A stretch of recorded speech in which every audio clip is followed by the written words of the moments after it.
माँ के बाद, किसी के भी जीवन में माँ के बाद अगर कोई दूसरा व्यक्ति एक अपना प्रभाव छोड़ता है और व्यक्ति के जीवन पे असर करता है तो उसमें गुरुओं का बहुत बड़ा हाथ है।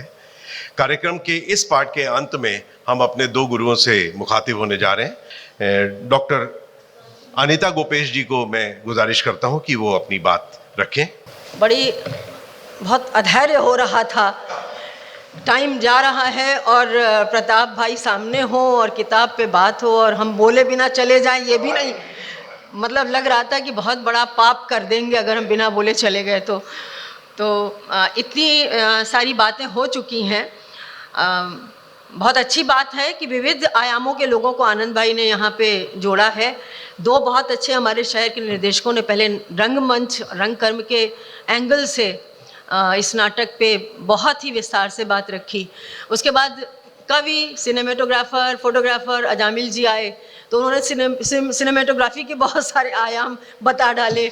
और यश तो खैर जब बोल दें तो उसके बाद किसी को बोलना नहीं चाहिए, सारी बातें हो जाती हैं। एहतराम भाई सामने बैठे हुए हैं और इतना समृद्ध प्रताप भाई भी महसूस कर रहे होंगे कि ऐसी गोष्ठी इलाहाबाद में ही हो सकती है। मैं जो ये लेकर खड़ी हूँ, ये पर्पसली लेकर आई हूँ। मेरे पास ये मैन्युस्क्रिप्ट थी और प्रताप भाई से मैंने दिल्ली में कहा था, उनसे आग्रह किया था कि किताब छपने से पहले मुझे स्क्रिप्ट मिलनी चाहिए और मैं चाहूँगी कि इलाहाबाद में समानांतर से ये नाटक करूँ और आप सामने हो, आपके सामने करूँ। पर जैसे हमारे साथी प्रवीण भाई और आलोक ने भी कहा संभवतः, तो पढ़ने के बाद मेरा दिल थोड़ा सा बैठ गया, क्योंकि मुझे ये लगा कि इसमें बड़ा म्यूज़िकल चीज़ बहुत सशक्त है। इसका पक्ष म्यूज़िक वाला, कबीर की बात हो और म्यूज़िक की बात ना हो, गायन ना हो, ये तो हो ही नहीं सकता।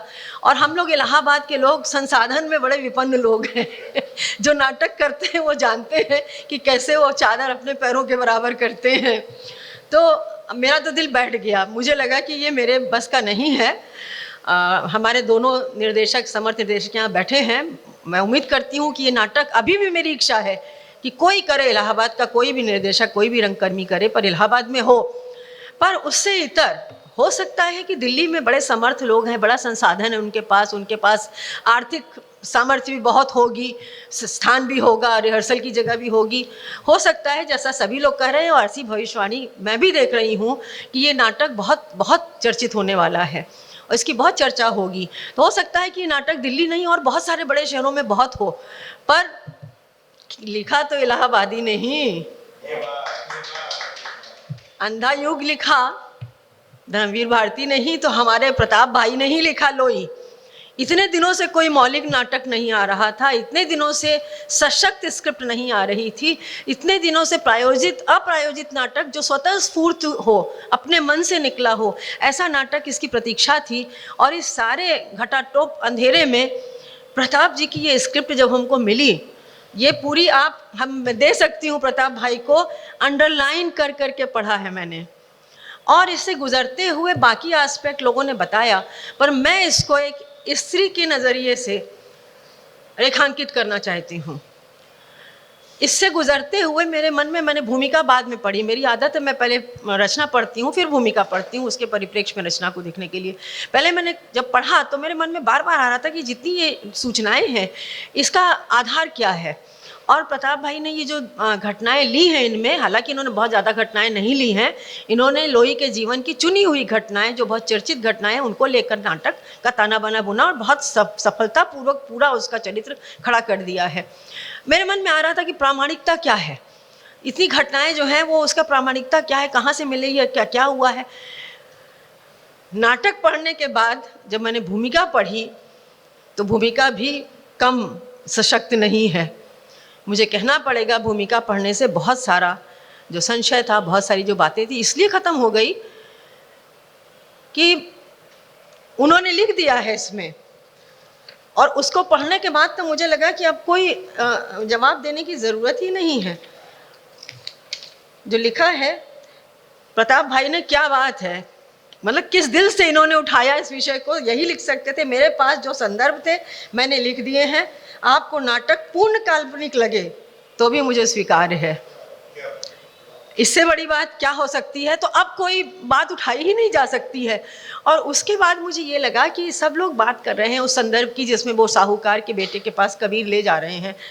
सवाल इस बात का है कि उस लोई की ईमानदारी की भी तो चर्चा करिए, जिसने पहली रात अपने पति से कह दिया कि मैं तुमको नहीं, मैं उसको प्यार करती थी। तो हम इस किताब में हम लोगों ने बचपन से जो कुछ भी सुना लोई के बारे में, बहुत थोड़ा थोड़ा बस कबीर के संदर्भ में कि, और ये भी स्पष्ट नहीं था कि वो उनकी पत्नी है।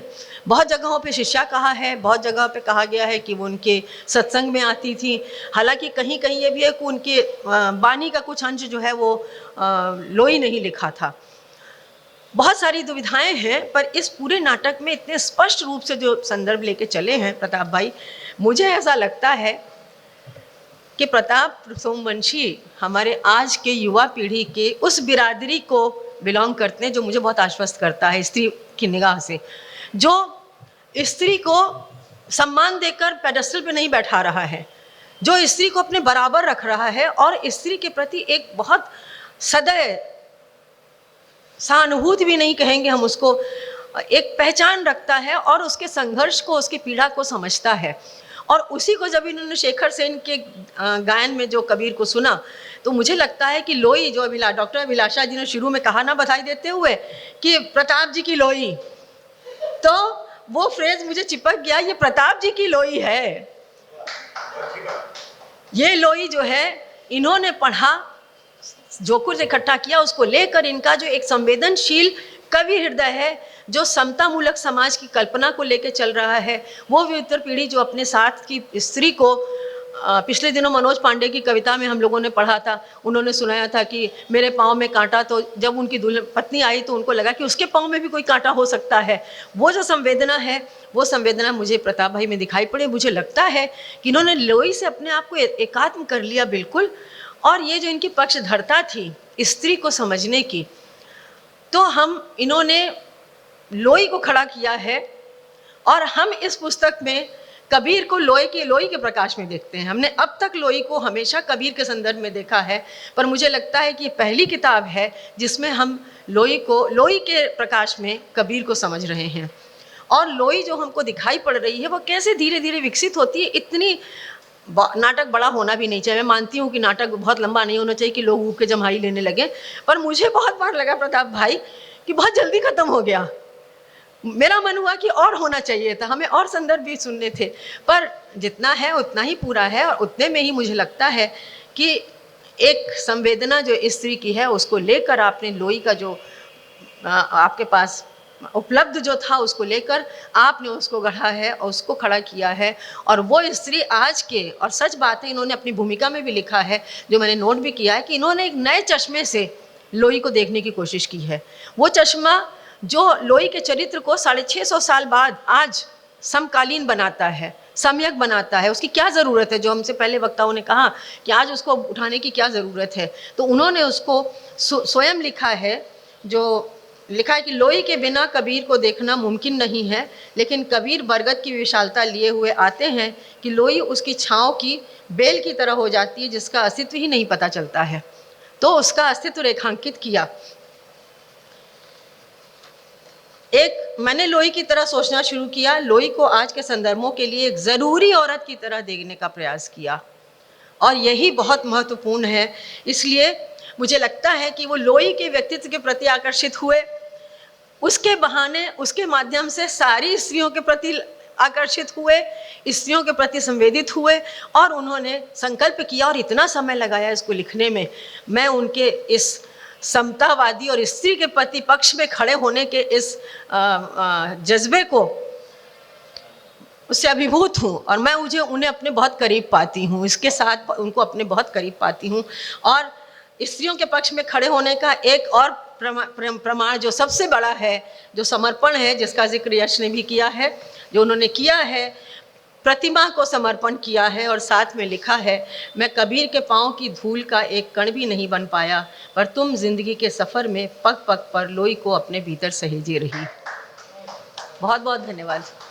दोस्तों, आप डॉक्टर अनिता गोपेश जी को सुन रहे थे।